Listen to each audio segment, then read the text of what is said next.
fellow Toastmasters and our 3 honored guests. We were all put on this earth with certain God-given talents and strengths to make the world a better place. My hope tonight is to give you some information that will help you live your life intentionally with passion and purpose. Now, I don't expect you to be spellbound or completely change your life after just a 7-minute speech. People say motivation wears off. And as Zig Ziglar says, so does a bath. But if you do it every day, you'll smell good and you'll be motivated daily. You've all heard the expression, a journey of 1,000 miles starts with a single step. And that's my goal for you tonight. If you hear something that you think will move your life forward, will you all agree to take that one small step? Yes. Yes. Yes. So I want to talk to you tonight about how do you have a purposeful life.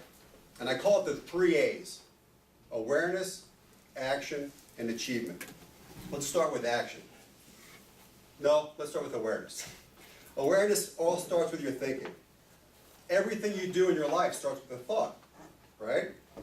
The thought will create your values and your beliefs, which will lead to your behaviors and your actions, which will lead to habits of success and failure.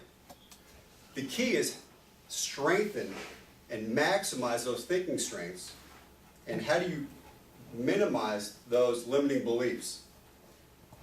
You have to have a positive mental attitude. Attitude is not a gene. It's not something you're born with. Attitude's a muscle. And for those of you who work out, you know, you go to the gym, you work your muscle. What happens if you don't work your muscle for a period of time? What does it do? It atrophies. It atrophies. And what do you think will happen if you don't exercise that attitude muscle? Same thing. So that's why every morning it's so important to exercise that muscle as well. Awareness is, what is your big game? What do you really want? Where are you now? Where do you want to go?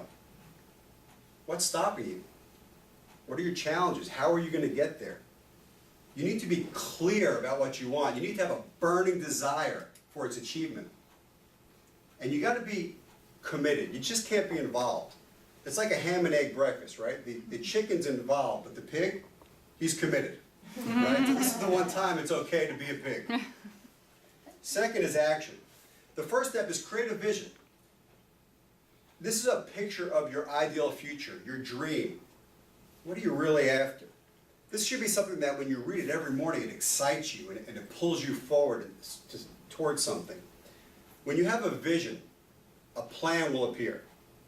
And when you have a plan, the strategies become clear. When you have strategies, the daily activities will be exciting and intentional. You have to be intentional about what you want. You have to set SMART goals that can be tracked and measured. Does anybody know what a SMART goal is? What is it? Measurable. Specific, measurable, actionable, realistic, timely. time-bound. That's Time right. bound. Exactly right. Give her a candy. So you have to have these SMART goals. Don't wait for opportunities to come. They're already here. Don't wait for everything to be perfect.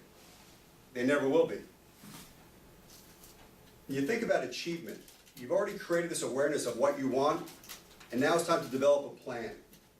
And it's so important to have somebody in your corner, somebody that you can share your plan with when things get tough, to encourage you and to motivate you and to hold you accountable. All growth happens outside of your comfort zone. If you're not facing challenges, if you're not facing adversity, you're not moving towards your goals, are you? It's tough to do alone. It's very important that you have somebody in your corner. Somebody who can encourage you, hold you accountable, a loved one, a friend, a mentor, a boss, or you can hire a personal coach, which I'll be happy to give you my card after this meeting. We all have good intentions. That's why we have good intentions. But what happens? Life happens. And when life happens, we get caught back up into these same old thinking and behavioral patterns that got us in this rut in the first place. So if you have somebody in your corner as a cheerleader, they'll help you get through those tough times. What's the most valuable commodity that we all have? Time. Time. right? Your time is your wealth. Reminds me of a story. A man goes to a doctor, and the doctor says, you have 1 year to live. And the man says, what can I do? He said, well, you can immediately take all your money, and you can take all your possessions and give it away to charity. You can find a woman that has 9 kids and marry her, and move out in the sticks to a backwoods shack. And the man said, will that save me? The doctor said, no, but it'll be the longest year of your life. So, don't waste a minute. Don't waste any time. Don't have any regrets. You don't want to get to the end of your life and say, I could have done this or I should have done that. I handed out a piece of paper that you can all flip over right now. Does everybody have one? I want you to take just a few seconds and write down one personal goal and one professional goal that you have. And be specific. Not I want to lose weight, but I want to lose 17.5 pounds. That's kind of specific. And then right next to each one of those goals, write down the deadline. When can you achieve that by? And your homework assignment, should you choose to accept it, is share that plan with somebody that can help encourage you and hold you accountable. I said earlier that a journey of 1,000 miles starts with a single step. Write down on that paper on the very end where it says action, what's one small step that you can take before our next meeting in 2 weeks that's going to move you closer to living your life intentionally, with passion, and with purpose. Thank you.